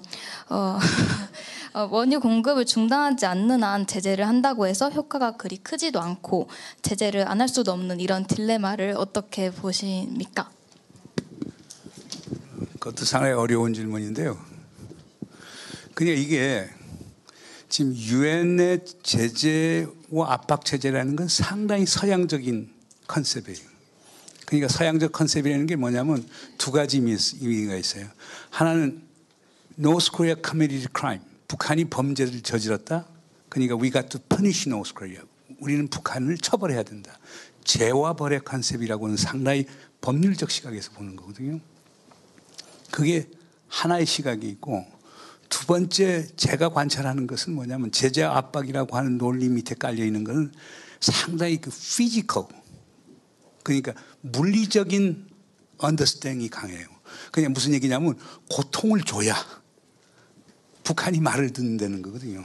어린아이들 말 안 들으면 체벌을 하고 때려야 말을 듣는다는 거거든요. 저는 제재와 압박 논리의 가장 큰 맹점은 이 두 가지라고 봅니다. 첫째 문제는 뭐냐면 이게 재화벌의 시각에서 보면은 북한의 경우는 뭐냐? 국제 질서는 아나키커, 무정부적이다. 지금 유엔 제재 이건 미국이 만든 거다. 미국은 불공정하다. 그러니까 우리는 이 무정부적 질서 속에 우리를 지킬 수밖에 없다. 그 리용호도 자유라는 표현을 썼지만 자유할 수밖에 없다. 자유를 스스로 지키기 위해서, 그러니까 불공정한 국제 질서, 국제법 하에서 우리 스스로를 지키기 위해서 핵실험, 미사일 실험하는데 그걸 범법 행위라고 얘기하는 건 우리 소용할 수 없다. 때문에 유엔 안보리 제재 결의안 받지 못하겠다. 그러니까 제압을 인정 안 하는 거예요. 그래서 우리에게 제재 압박을 가하는 것은 우리에 대한 적대적 행위다. 우리에 대한 적대적 행위에 대해서는 우리는 강경하게 대응해야 된다. 이 논리예요. 두 번째는 이 체벌을 해야 말을 듣는 데는, 그러니까 그 교육학 또는 child psychology 쪽에서 얘기할 때 이제 그걸 negative reinforcement mechanism에 관한 건데, 때려야 말을 듣는 건데, 북한의 지금 과거 패턴을 보면요, 때리면 더 말 안 들어요. 완전히 청개구리예요. 그런데 북한은 조금 잘해주고 인센티브 주면 좋은 행동을 보여요. 그리고 북한은 육자회담 포함해서 지금까지 협상이 진행 중에 도발한 적은 하나도 없어요. 정 장관 이제 틀렸습니까? 네? 그건 직접 협상에 목격됐습니까? 아니요. 아니 그 93년 북핵 문제가 터진 이후에 미북 간의 협상이 됐건 또는 육자회담이 됐건 협상이 진행되는 동안은 북한은 핵 활동을 안 합니다. 예. 근데 그거는 사실상 지금 미국의 매파로 알려진 빅터 차라고 주한미 대사로 온다는 얘기인데, 빅터 차가 CSI에서 한 연구 결과가 그렇게 나왔어요. 그러니까 대화와 협상이 진행되는 동안에는 북이 도발하지 않았고, 그게 깨져서 북한에 대한 적대적 움직임이 있었을 때 북한은 강력하게 도발했다는 거니까요. 그래서 그런 점에서 보면은 결국에 이 물리적 대응만으로 안 된다. 화학적 대응이 필요하다. 외과적 수술만으로 안 되고 한방도 좀 써야 된다. 그래서 길을 조금 보하게끔 만들어서, 근데 이 차이죠. 이게 동양과 서양의 차이와 똑같은 거예요. 네. 근데 이게 상식적인 거거든요. 우리가 무슨 여기 의사 선생님도 계시겠지만 암 처리한다고 수술만 장땡이 아니잖아요. 그 길을 잘 보호하고 그다음 요양도 하고 좀 우선 이 주변에 있는 사람들 믿어주고 그러면 더 나아질 수 있는 거니까, 그래서 저는 한방요법이 필요한 것 아니냐, 이런 말씀을 드리면서 마치도록 하겠습니다. 대단히 감사합니다. 잠깐만요. 플로어에서 질문인데요. B-1B 폭격기가 북영경으로 들어갔을 때 레이더 포착 가능한지, 북미사일이 B-1B를 격추할 수 있는지, 영공 밖에서 격추하면 국제법 위반인지. 이건 청와대 안보실에 물어봐야 되겠습니다. 근데 어저께 오늘 밤에 새벽에 리영호 외상이 얘기한 거는 이거예요. 북한의 영공 경계에 채 도착하지 않더라도 요격할 준비가 돼 있다는 거는, 이번에 B-1B가 NLL 따라서 북한 공역으로 들어가지 않고 NLL 따라서 쫙 해서 서쪽으로 갔다가, 그러니까 동쪽으로 빠져나왔던 사례거든요. 그러니까 NLL 상에 있거나 아니면 북한 그러니까 북한의 그 공역에 가까운 지역에 있으면서 자기들에게 위협적으로 보일 때는 쏠 수 있다는 거죠. 그런데 일부 저 카멘테이터들은 무슨 괌에다 있는 것도 쏜다, 무슨 일본의 간에다 있는데 쏜다, 그건 아니고요. 제가 어저께 리영호 외상 얘기할 때 보면 우리 경계에, 국경 경계에 채 도달하지 않더라도 위협이 된다면 요격한다는 거니까 그런 의미에서 봐야 될 것 같고요. 그 다음에 B1B는 쉽지는 않을 거예요. B1B는 스텔트기예요. 스텔트기라고 하는 것은 레이더를 피할 수 있기 때문에요. 그러나 이제 유관 감시는 가능하죠. 뭐 투명 전투기 전폭기는 아니니까. 그다음 다양한 또 체제가 있을 거예요. 그러니까 하여간 북한은 놀라는 게 EC-131 그 북한 미국 정찰기가 청진 앞바다에서 떨어지는 것 같은 경우 당시 미국은 북한이 그런 능력이 전혀 없다고 보고 그 앞에서 놀았던 거거든요. 그래 떨어진 거예요. 푸에블로도 마찬가지예요. 푸에블로도 결국에 자기들 주장은 공해상이 있었다고 얘기를 하고 북한 영해에 침범했다고 그러는데 그래서 그때 이제 미국에서 깜짝 놀란 사례들이 있었죠. 그러니까 그래서 우리 지금 국회의원들 좀 말씀을 조금 좀 새롭게 얘기하셔야 될 것 같아요. 국방위원장님 하셨던 우리 장영달 위원장님도 계셨는데 북한이 그거 탐지 능력이 없다. 그 미국이 마음대로 해도 된다는 식으로 얘기를 오늘 띄시는 것 같아서 그거는 그렇게 바람직한 거 아니지 않는가 생각이 듭니다. 이상 마치겠습니다. 예, 선생님.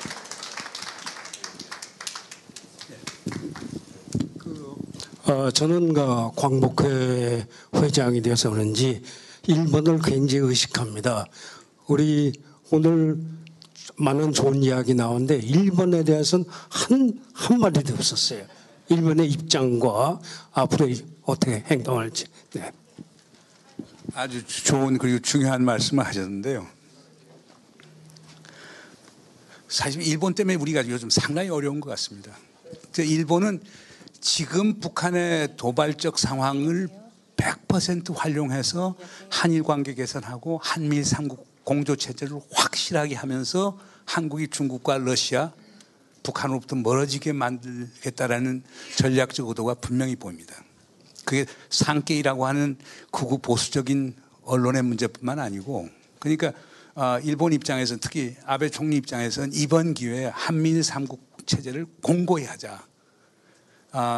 근데 그거에 대해서 대통령께서 아마 고민이 많으실 거예요. 그러니까 대통령이 그러니까 중국, 러시아하고도 빨리 얘기해야 되고 우리가 한쪽 축으로 가서 기운 운동장을 만들 수는 없지 않습니까? 그렇기 때문에 우리가 중국, 러시아도 하고 그 다음에 지금 아베는 지금 좋은 기회에 뭐 국회까지 해산을 했으니까 그러니까 우리는 항상 그 점에 대해서는 저는 그래요. 뭐 일본하고는 전 좋은 관계를 유지해야 된다고 보는데 단 일본이 한반도의 평화 안정 그리고 우리의 평화 통일을 지지하면 찬성.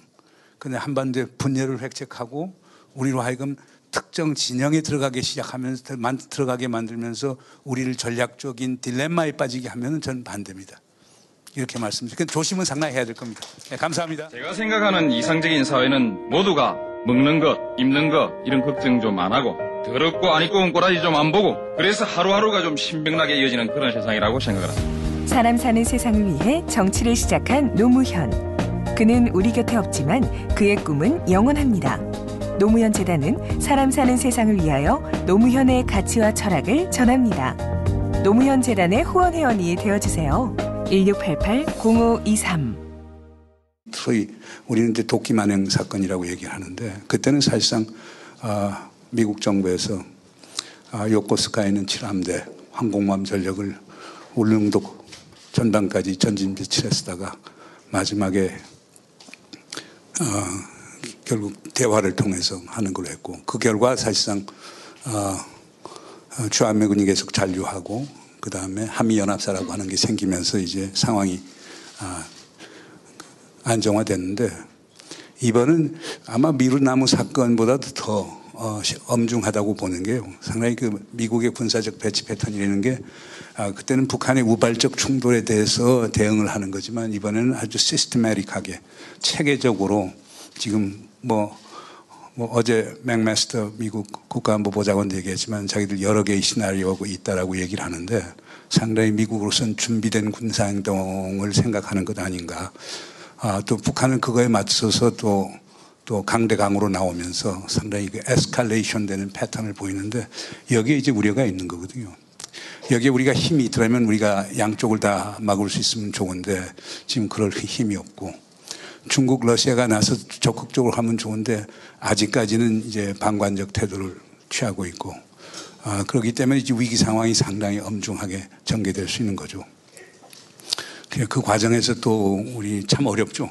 사드 배치 문제로 중국으로부터 엄청난 경제 제재 받고 있고 그래서 현대경제연구원 추계에 따르면 거의 82조 정도의 경제적 피해가 올 수 있다라고 얘기하고 있습니다. 안보가 뭡니까? 안보는 민생의 문제 아닙니까? 저는 민생 경제가 안보의 가장 중심이라고 봅니다. 그러니까 사드 문제 때문에 지금 우리 엄청난 경제적 피해를 당하고 있고 그 다음에 뭐 이번 B1B 나가는 문제를 갖고 코리아 패싱이라고 하는 문제가 있는데 저는 가장 우려되는 부분 중에 하나가 그 헨리 키신저 같은 사람의 이제 발상입니다. 그러니까 중국이 북한에 압박을 줘서 북한 체제를 붕괴하게 하면은 미군은 주한미군을 철수할 수도 있다. 미국은 주한미군을 철수할 수도 있다. 이런 식으로 미국과 중국 사이에 그랜드 바게닝, 대흥정을 하는 게 어떠냐라고 하는 제안을 월스트리트 저널에 한번 제시한 적이 있었거든요. 물론 이제 헨리 키신저 박사는 나폴레옹 전쟁이 끝난 다음에 비엔나 콩그레스에서 비엔나 의회에서 유럽 질서를 만드는데 강대국의 역할을 갖고 박사 논문을 받은 분입니다. 그러니까 그런 시각을 보고 한반도의 운명을 강대국이 재단하는 이런 제안을 한 건데 북한도 모르고 한국도 모르고 중국도 반쪽밖에 모르는 유럽식 사고의 한반도 적용이 아닌가 생각이 되는데 그러나 그런 제안이 미국이나 중국 같은 데 상당히 큰 반향을 일으키고 있다는 건 상당히 우려될 부분들이거든요. 게다가 우리나라는 아까 우리 대상 받은 팀에서도 얘기를 했지만 남남 갈등해서 완전히 소위 양코가 돼 있는 상태고 지금 우리 안보가 중차대한데도 불구하고 야당 대표님들께서는 참석하느냐 마느냐 이런 식으로 얘기하는 이 상황이 상당히 안타깝습니다. 네, 반갑습니다.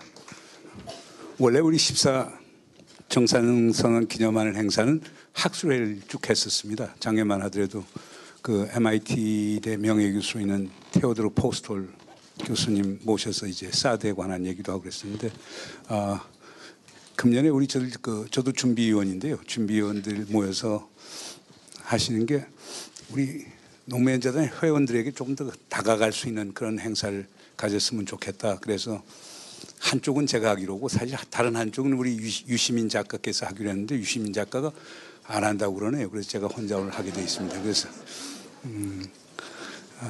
그다음 또 이제 드리고 싶은 말씀은 제가 오늘 이렇게 말씀드리는 건 사실상 문재인 정부의 통일외교 안보 보좌관으로 말씀드리는 건 아니고요.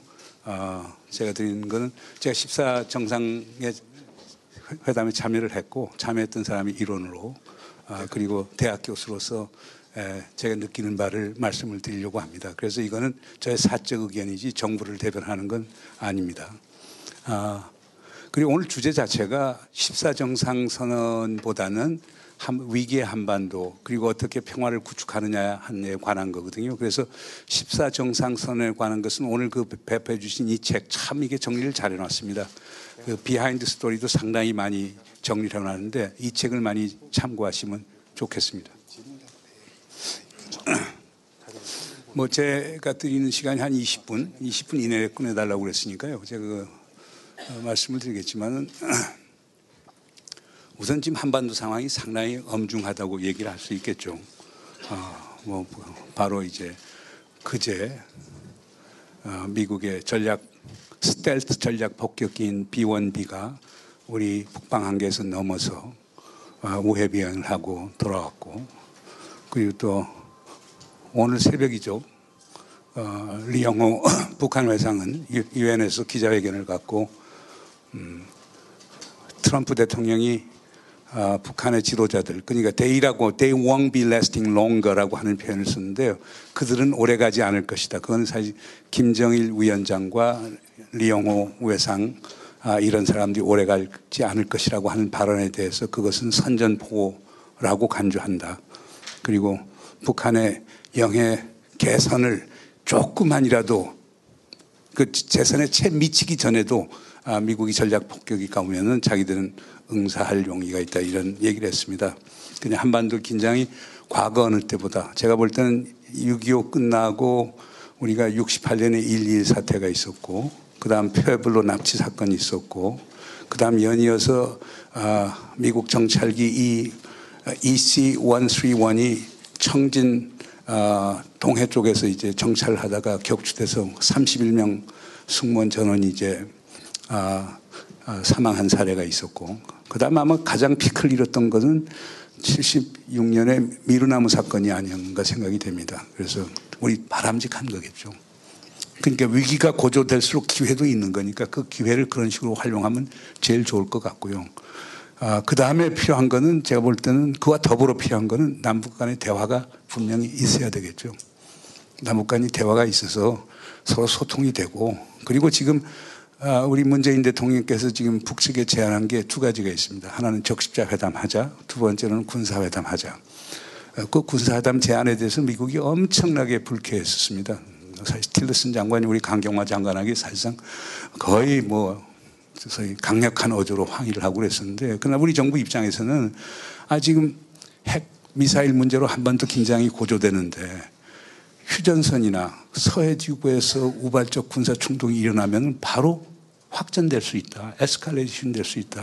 그걸 막기 위해서라도 남북이 대화해야 되는 거다. 그리고 지난 6월 28일 한미 정상회담에서 채택한 공동성명에서 분명히 그 평화적 목적과 관련해서 북측과 대화하는 것은 한국에 소위 일종의 주도권을 준다는 걸 명시했기 때문에 그런 의미에서 우리 문재인 대통령께서 북측에 제의했던 건데 불행히도 북측에서 답하고 있지 않습니다만은 하여간 두 번째 중요한 거는 결국 남북 간에 대화가 열려야 미북 간의 대화가 통하지 않을 때 우리를 통해서 얘기할 수도 있고 또 평양 측에서 워싱턴 전달하는 거 어려우면 우리를 통해서도 할 수 있는 거거든요. 그거는 2000년 정상회담에서 명시적으로 나타났죠. 우리가 그때도 제가 특별 수행으로 갔었습니다만 평양에서 성남 비행장으로 돌아오자마자 제일 먼저 김대중 대통령이 하신 액션이 당시 황원탁 외교안보 수석을 뉴욕으로 보내서 당시 클린턴 대통령이 뉴욕에 있었어요. 정상회담에 대한 걸 설명을 하고 김정일 위원장의 메시지를 전달했어요. 그 미국 대통령으로서 사이 한국의 외교안보 수석을 만나는 일은 거의 없었는데 그때 예외적으로 있었죠. 왜냐하면 김정일 위원장의 메시지를 보낸다고 하니까. 그때 만나서 결국에 관계 개선 의사 밝혔고 북측에서 책임 있는 인사를 미국에 보내고 싶다고 했고 클린턴 대통령 좋다고 해서 한 게 10월 12일 날 이제 조명록 국방위 부위원장이자 차수가 워싱턴을 발했고 10월 13일 날 2000년 10월 13일 날 올브라이트하고 같이 북미 조인트 커뮤니케를 해서 상호 간의 적대적 의도와 정책을 포기한다는 걸 이끌어냈거든요. 그러니까 이런 식으로 북미 간에 우리가 큰 역할을 할 수 있기 때문에 남북 관계가 개선이 되면 그런 것도 가능한 것 아니냐 이런 생각이 들고요. 세 번째로는 하여간 중국과 러시아의 역할이 상당히 중요할 겁니다. 그러니까 대화를 재개하는데도 상당히 중국과 러시아의 역할이 중요할 뿐 아니고 소위 특정 국가가 군사적 행동하는 것에 대한 하나의 억제책으로도 중국과 러시아가 보다 더 적극적으로 참여해야 될 것 아닌가 생각이 됩니다. 물론 이런 것을 견인하기 위해서 우리에게 많이 알려진 디모크라틱 피스입니다. 민주적 평화입니다. 민주평화론이라고 얘기하죠. 그러니까 또 영어로는 그걸 뭐라고 얘기하냐면 Democracies do not fight each other. 민주주의 국가끼리는 싸우지 않는다. 왜 그러냐? 민주주의 국가는 domestic check and balance, 국내적인 견제와 균형이 있기 때문에 그것도 양국에서 견제와 균형이 있게 되면은 위정자가 쉽게 전쟁을 선포할 수 없다는 얘기예요. 그러니까 이 두 가지 갖고 보면 가령 지금 OECD 회원국들은 전부 다 시장 경제를 하고 교역을 서로 간에 많이 하고 민주주의 국가입니다. 그럼 OECD 국가들끼리의 전쟁 또는 전쟁에 가까운 행위가 있던 적은 없었거든요. 근데 칸트는 이 두 가지도 사실상 필요 조건이고 충분 조건은 어디서 오느냐. 그 칸트 얘기할 땐 Pacific Federation, 평화 연맹이라는 일종의 세계 정부가 있으면 국가가 없는 거니까 국가 간의 갈등은 없게 되고 국가 간의 갈등이 없게 되면 전쟁이 없는 것 아니냐. 이렇게 보는 거거든요. 그래서 결국에 그걸 요즘 표현으로 얘기하면 안보 공동체를 만들면은 그걸 집단안전보장체제라고 얘기하는데요. 집단안전보장체제라고 하는 건 바로 유엔 헌장에 들어가 있는 겁니다. 모든 유엔 회원국은 하나의 안보 공동체를 형성하고 있고 그리고 어느 누구도 적으로 간주하지 않고 단 회원국 중에 한 국가가 군사적 도발을 했을 때는 모든 다른 국가가 힘을 합쳐서 그들에 대한 집단적 응징을 한다. 그게 처음이자 마지막으로 행해졌던 게 6.25 때입니다. 유엔에서 16개국 회원국이 왔던 것은 바로 유엔 헌장에 있는 집단안전보장체제의 기본 정신에 의해서 파견됐던 거거든요. 그렇게 되면은 그게 사실상 우리 노무현 대통령께서 제일 바라셨던 게 어떻게 하면 동북아의 다자안보 협력 체제를 만들어서 유럽의 그 헬싱키 파이널 액트에 따르는 CSE, OSE 그러니까 유럽 안보 협력 기구 같은 걸 만드느냐.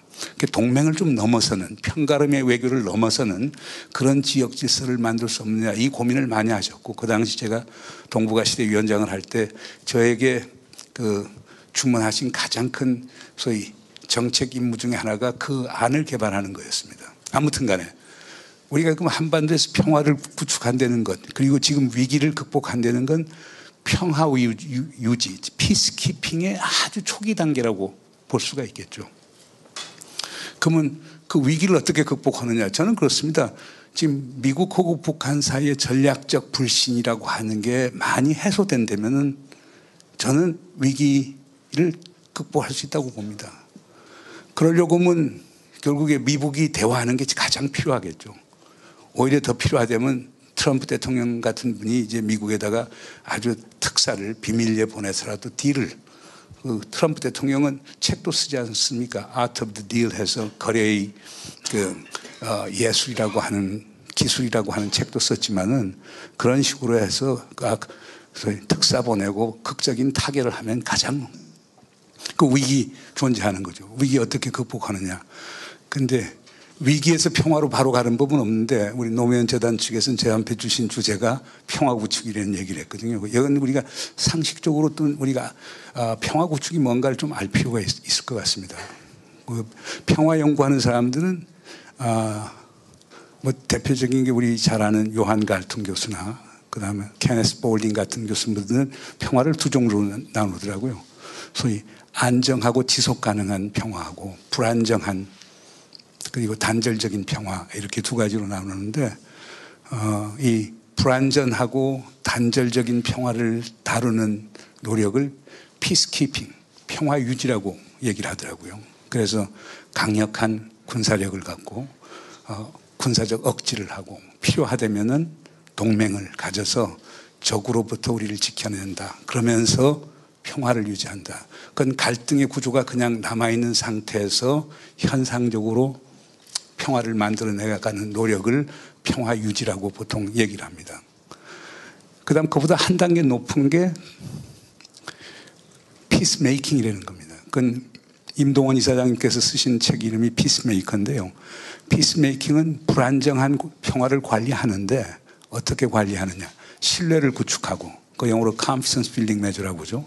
신뢰를 구축하고 군비를 통제하고 군사를 소위 무기체제를 포함해서 소위 군사 무기 장비를 축소해 나가는 군축을 하고 더 나아가서 평화 조약을 체결하고 또는 뭐 전쟁 중인 당사자에서는 휴전 협정을 만들고 이런 일련의 행위들을 피스메이킹이라고 얘기합니다. 그러나 그것도 대상은 분명히 unstable peace, 불안정한 평화를 다루는 겁니다. 그리고 세 번째 있는 게 그 볼딩 교수나 갈튼 교수가 얘기하는 안정되고 지속 가능한 평화입니다. 그분들은 전부 다 모델을 임마누엘 칸트가 얘기하는 영구 평화론에서 나오는 그 평화를 보통 얘기를 합니다.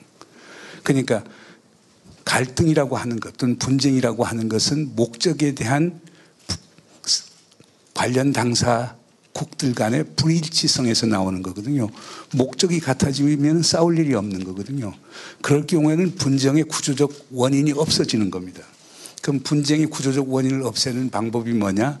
임마누엘 칸트는 세 가지를 얘기했죠. 하나는 소위 우리 국제정치학자들 캐피탈리스트 피스라고 얘기하는데요. 칸트 자신이 얘기하는 것은 무역을 하는 국가끼리는 싸우지 않는다는 얘기예요. 또는 싸울 가능성이 적다는 겁니다. 왜냐하면 무역을 하는 사람들은 옛날에도 결국에 해당 국가에 있어서는 정치적 영향력이 많기 때문에 전쟁을 하면 자기들이 손해를 보니까 그걸 막기 위해서 정치적 영향력을 행사해서 전쟁을 못하게 하는데 양국에서 모두 다 그런 역할을 하게 되면 전쟁 가능성이 적은 것 아니냐. 그래서 trading state do not fight each other. 무역하는 국가들은 싸우지 않는다는 이런 얘기를 하죠. 또 하나는